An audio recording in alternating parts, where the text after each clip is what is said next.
prediksi. Yes, mohon maaf. Sekali lagi kita sudah hadir di Bandung Enterprise bersama Miss Yuni. Dan hari apa hari ini? Di angin nggak, Miss? Angin pasti ada, Mas. Cuman anginnya besar apa kecil gitu aja. Angin pasti ada. Kalau nggak ada angin susah malah kita. Yes. Nggak ada angin masalah ya. Angin iya, kebesaran betul. Masalah juga ya. Betul. Masuk angin juga masalah, jadinya keroan. Masuk angin juga masalah. It's okay, fine. Oke, kita mulai lagi buat teman-teman semuanya yang sudah hadir. Silakan ajukan pertanyaan kalian, kesumpekan, kegalauan. Yang penting jangan curhat di sini. Tapi nggak apa-apa, curhatnya ngetik kok, bebas. Silakan. Malam mingguan kita bersama Bandung Enterprise. Mbak Ipit, sebenarnya banyak rame berita tentang deportasi itu loh. Orang pembela teman-teman di Taiwan, tapi ya sudah, nggak ada hubungannya sama kita kan. Tidak ada hubungan. Jadi sempat juga kalau ada dia, kalau dia membela yang di sana, kita membela yang di sini kan gitu. Sama. Iya, betul. Oke, boleh Miss dibicarakan karena belum ada pertanyaan dari teman-teman. Boleh apa yang ingin disampaikan? Bas. Kalau saya pribadi, saya tidak akan mengkomenin apa yang terjadi yang viral kemarin, Mas Andro, karena sekali lagi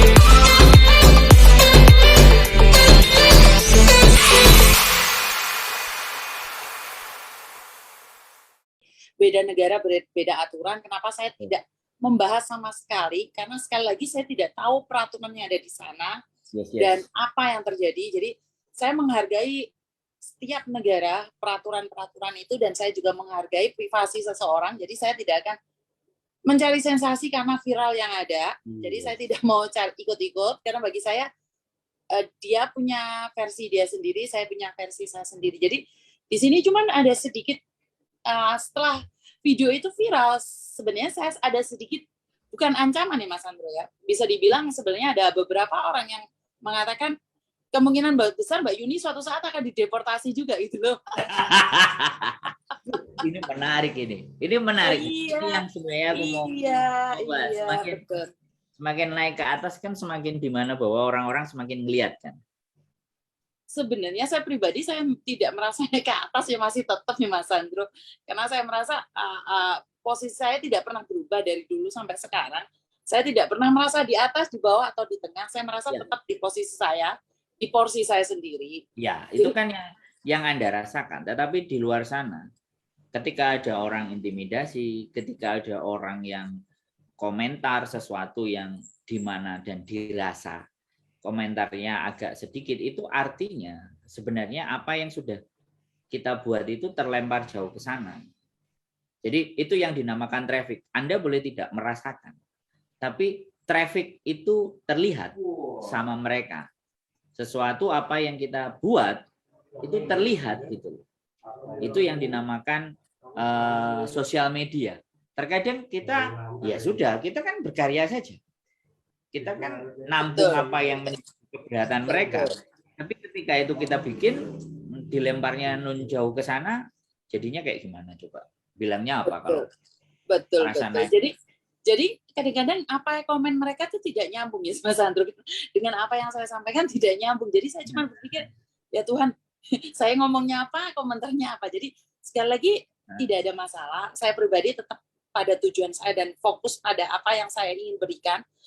Dan banyak juga sebenarnya ada beberapa staff ya Mas Andro. Kalau kemarin ada beberapa organisasi, orang-orang organisasi mencoba connect dengan saya, dan ini ada beberapa staff agent yang coba connect dengan saya.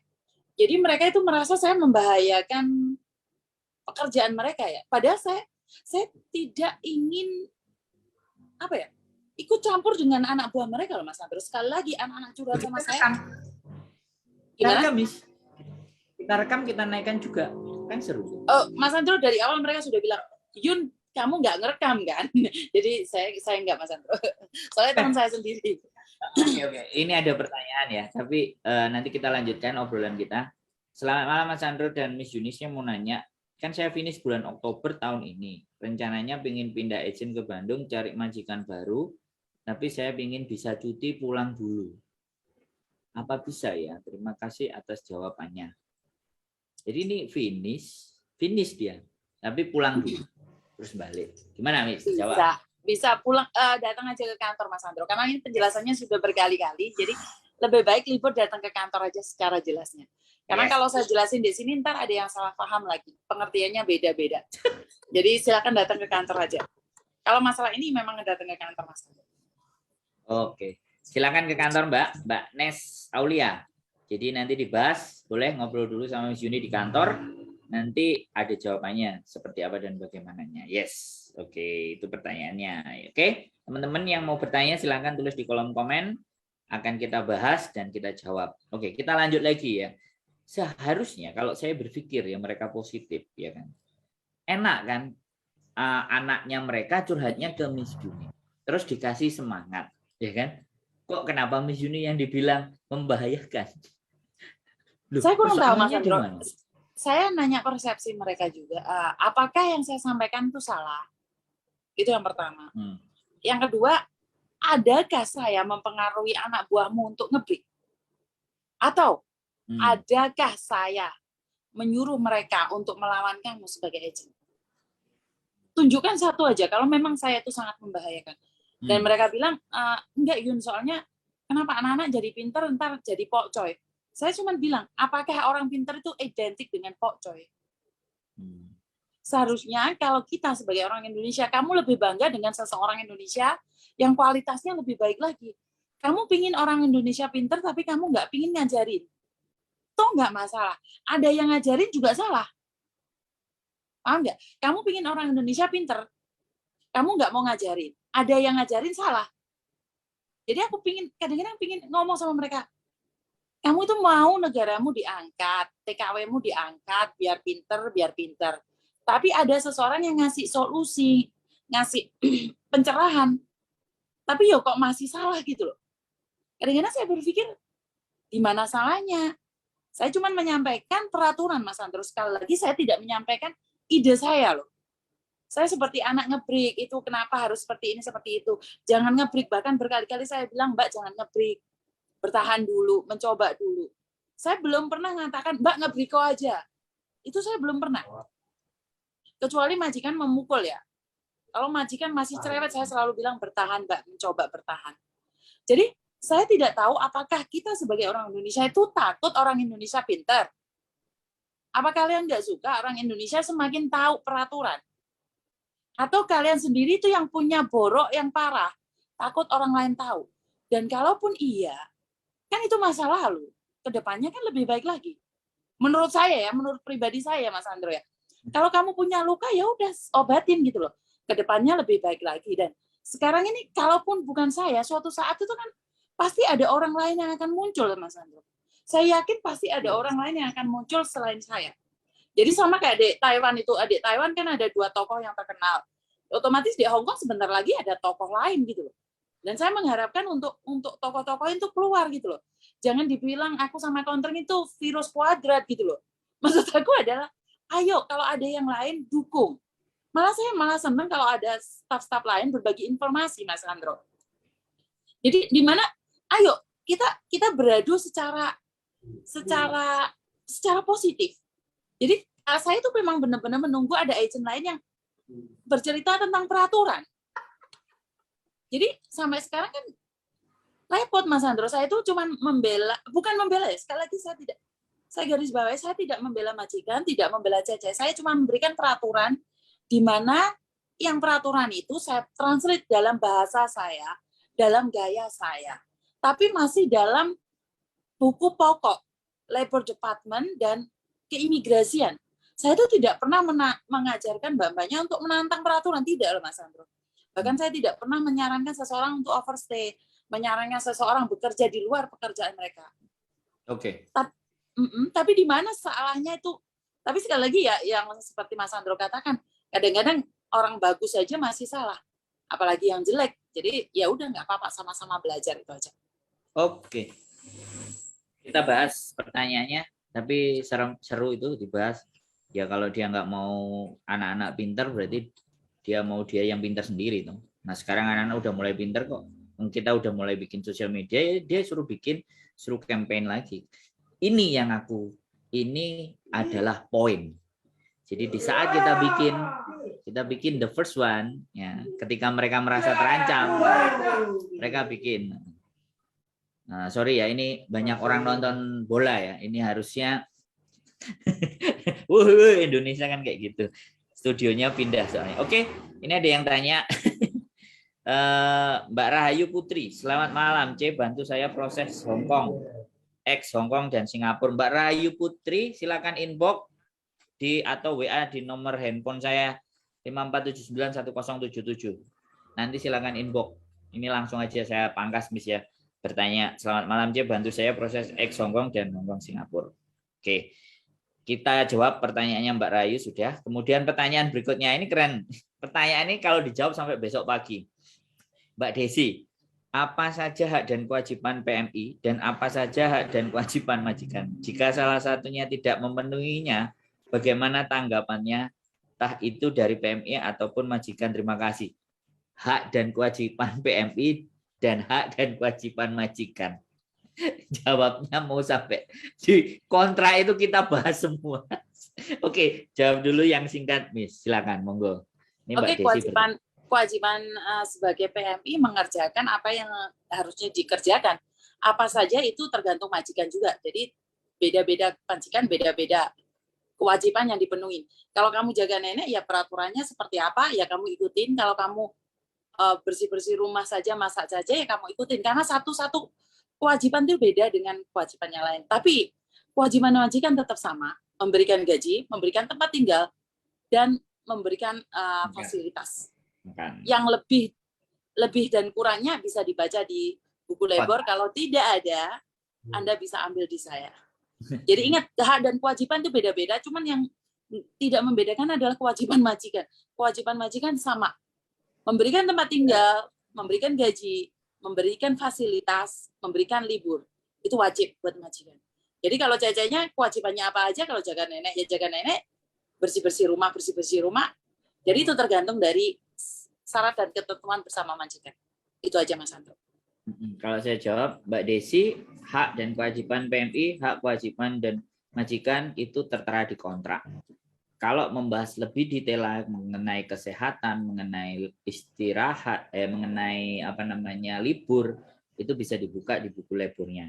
Kalau Mbak Desi masih ingin bertanya lagi lebih lanjut, silahkan datang ke kantor, ada bukunya yang nanti bisa kita berikan untuk bisa dipelajari, atau mungkin nanti bisa disampaikan kontrak yang berbahasa Indonesia. Itu sampai pelajari. Karena kunci segala sesuatu teman-teman itu memahaminya adalah kontrak. Kalau kontrak itu terpahami, nggak mungkin ada pertanyaan yang seperti ini muncul.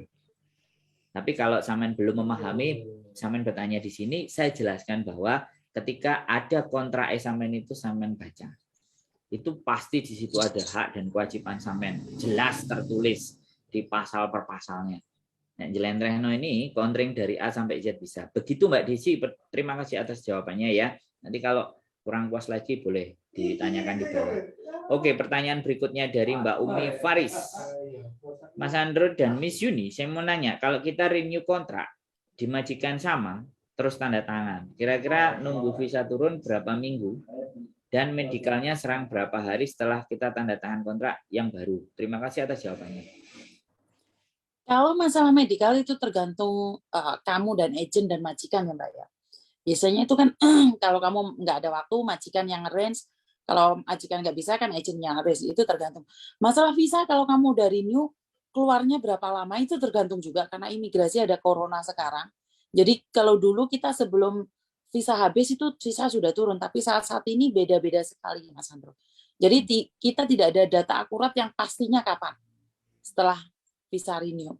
Yang penting update aja sama agentmu sebelum visamu habis, tanyain apakah sudah masuk imigrasi apa belum. Yang penting sudah masuk imigrasi, kapanpun visanya turun nggak ada masalah sekarang. Oke, jadi untuk tanggal biasanya kan punya standar. Kalau imigrasi itu standarnya kan sekitar 6 minggu kan, Miss? Betul. 6 minggu. Jadi 6 minggu dari apa? Dari kontrak dimasukkan. Nah, pertanyaannya kontrak ini dimasukkan sama agennya kapan? Kan jawabannya itu toh, Miss. Betul. Jadi makanya kan kita tidak bisa tahu kapan visanya bisa keluar, Mas Andro. Ya, konfirmasi sama agennya dimasukkannya kapan. Nah, kalau agennya sama Bandung, ya nanyanya nanti sama Miss Yuni kalau mau renew-nya di Bandung. Seperti itu jawabannya. Mbak Umi Faris, terima kasih atas pertanyaannya. Mbak Syafa, Miss Yuni mau nanya, kalau saya finish, tapi saya pengen keluar sebelum 1 bulan visa habis, bisa tidak? Apakah termasuk break? Atau ini ngomongnya notice. Apakah termasuk notice? Terima kasih. 1 bulan, Miss. Sebelum visa habis. 1 bulan sebelum visa habis, hati-hati antara visa dan paspor dilihat. Karena kadang visa habis belum tentu, karena mungkin visanya habis karena paspornya habis. Ya. Jadi pastikan 23 bulan. Jadi kalau Mbaknya ngomongnya kan aku tidak berani ngomong 1 bulan sebelum visa habis ya Mas Andro. Jadi saya bisa ngomong 23 bulan visa habis. Itu bisa dikatakan finish kontrak. Jadi kalau sekarang kan 1 bulan itu karena banyak kejadian mereka menganggapnya bahwa visanya habis 1 bulan itu udah finish, tapi ternyata setelah saya ngecek paspornya, karena paspornya habis, makanya visanya berhenti sampai di situ. Jadi hati-hati. Jadi hati-hati sekali melihat. Makanya saya setiap kali ada anak bertanya, saya bilang bawa paspormu, saya cek. Karena saya banyak kejadian seperti ini yang dimana dikiranya visa yang ditempel itu mutlak. Padahal itu tidak. Kadang-kadang kita lihat juga dari paspor. Itu bergantung sama paspornya ya. Betul. Jadi hati-hati sekali ya. Intinya setelah kamu bekerja 23 bulan, karena saya tidak berani ngomong 1 bulan sebelum visa habis ya, 23 bulan, kamu termasuk finish kontrak, Mbak. Sebenarnya kalau kamu 24 bulan pas visamu, itu kamu bisa keluar lebih awal 42 hari. Itu sudah dikatakan finish kontrak. Jadi 1 bulan 1 minggu itu sudah finish kontrak, Mas Andro. Tapi kayak gitu kan harus ada negosiasi sama majikan kan? Betul. Jadi kalau kamu keluar sendiri kan beda, Mas Andro. Karena majikan biasanya kalau kamu keluar lebih awal itu dikatakan early release. Jadi keluar lebih awal itu persetujuan kedua belah pihak. Tapi kalau majikan nggak setuju, kalau majikan tidak setuju, pun sebenarnya tidak bisa berbuat apa-apa karena mereka finish. Tetap dikatakan finish, Mas Andro. Jadi ya. di zona amannya 40 hari, Mas Andro. Jadi jangan kalau sampai Mbaknya keluar 43 hari, ingat kalau kalian salah hitung 43 hari dalam hitungan imigrasi dia tetap intermediate, Mas Andro. Jadi berhati-hati di situ. Jadi ini untuk persoalannya make sure pastikan dulu di paspornya. Benar yang dikatakan tadi bahwa saya juga paspor saya habis bulan September, visa saya sebelum September sudah habis, makanya disuruh renew, habis renew paspor, bikin paspor baru bikin visa yang baru lagi. Tapi kan visa habisnya kan bukan itu harusnya. Benar tidak, Mas Andro? Harusnya tahun ke-7 pas selesai. Tapi karena paspor saya tidak nyampe, maka dikasih segitu. Betul, makanya itu saya selalu bilang hati-hati melihat visa. Banyak yang keliru di sini dan agennya juga tidak paham. Makanya kekeliruan ini sangat fatal sekali, Mas Andro. Ini sering terjadi. Ditanyakan ya, supaya kita bisa jelasin. Oke, Mbok Syafa, terima kasih pertanyaannya. Mantap. Mau tanya, Miss, semakin ke bawah semakin ramai dan kalimatnya panjang banget, luar biasa.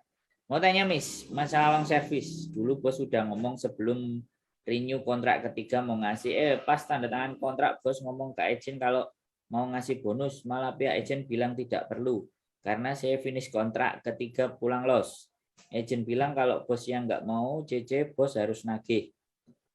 Loh, bos harus ngasih. Kalau saya kontrak ketiga finish pulang los nggak dapat. Kemudian si bos bilang, oh ya sudah nanti tak kasih sedikit gitu. Aku kok rodok gelo toh, Miss.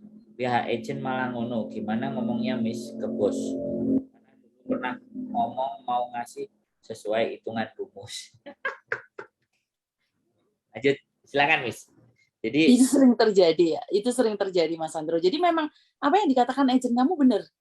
Tidak ada yang salah dengan yang dikatakan agent. Itu benar sekali. Karena memang karena itulah selalu saya bilang sebelum renew kontrak bisa nggak kamu ngomong sama majikan dikasih dulu. Karena kalau kamu udah renew kayak gitu memang kalau nanya memang tidak dapat. Itu kan sukarelawan, sukarela. Jadi kenapa kemarin saya dengar dari pihak Filipina itu meminta long service itu mandatori berapa tahun gitu. Jadi 8 tahun itu wajib gitu loh. Minta mandatori karena memang nggak ada mandatorinya Mas. Iya, jadi kalau mau tidak mau pulang lost doll atau majikan mau tidak mau 8 tahun ini kok kayak ono gitu loh. Jadi para TKW itu punya target gitu loh. Karena sekarang banyak yang keliru Mas Andro. Jadi memang yang disampaikan agent dia benar. Jadi tidak ada yang salah. Yang salah adalah perjanjian kalian dari awal. Harusnya sejak waktu hitung-hitungan masuk renew yang berikutnya itu kan dihitung langsung sama kayak aku ngasih anak-anak. Jadi aku langsung hitung berapa tahun dia bekerja, annual leave-nya, tiketnya, terus langsung long service-nya. Majikan kan nanya, lah ini belum masuk ke 8 tahun. Nah, setidaknya kalian harus clearin dulu yang 6 tahun, yang masuk ke 7 tahun, 8 tahun lain kali aja. Jadi kita jelasinnya kayak gitu. Dan sekali lagi Mbak, kalau agent tidak membantu kamu wajar. Kenapa? Karena agent mau ngasih dia pembantu baru, majikan kan bayar. Kalau majikan udah bayar ke kamu, otomatis kan agent yang rugi. Jadi wajar menurut saya. Mbak Mujirahayu begitu tekniknya ya. Jadi teman-teman juga harus paham, diceritakan di sini. Makanya kalian benar-benar memilih agent atau memilih staff, bukan agent ya. Memilih staff agent. Saya nggak ngomong agent. Memilihlah staff agent yang ketika mau renew kontrak, hak-hak dan kewajibannya, kewajiban-kewajiban majikan harus dipenuhi dulu sebelum tanda tangan. Jadi ben gak gelo. Mbak Mujirahayu begitu. Ini untuk teman-teman yang lain juga supaya semakin pinter ya, supaya ibaratnya hak-haknya jangan diakumulasi di belakang, tapi mintalah di bagian depan sebelum tanda tangan. Jadi di belakang tinggal oke aja. Itu kalau yang kepingin dan berharap ke long service loh ya. Sekali lagi, yang kepingin dan berharap ke long service. Kita akan menyampaikan ini kelihatannya sampai 1000 kali nanti. Kita jangan pernah capek ya Miss, karena satu anak datang 3 pulang 4 pulang, yang satu datang itu juga nggak ngerti ya, apa-apa. Oke, itu tadi jawabannya Mbak Mujirahayu, semoga bisa menjawab lebih lagi. Oke, Yuni, tolong saya besok mau nemuin jenengan, tolong dibantu ya, carikan job jaga nenek, pokoknya jaga orang tua aja, finish bulan 8 tanggal 25. Makasih banget. Ditunggu Mbak Mulyati. Ada Mbak besok, ada. Ditunggu ya minggu, Miss. Oke. Ditunggu. Oke, di kantor Juman. Siap. Oke, pertanyaan berikutnya adalah Miss Yuni-nya habis finish, saya mau pindah agent ke Miss Yuni. Saya mau cari majikan lagi.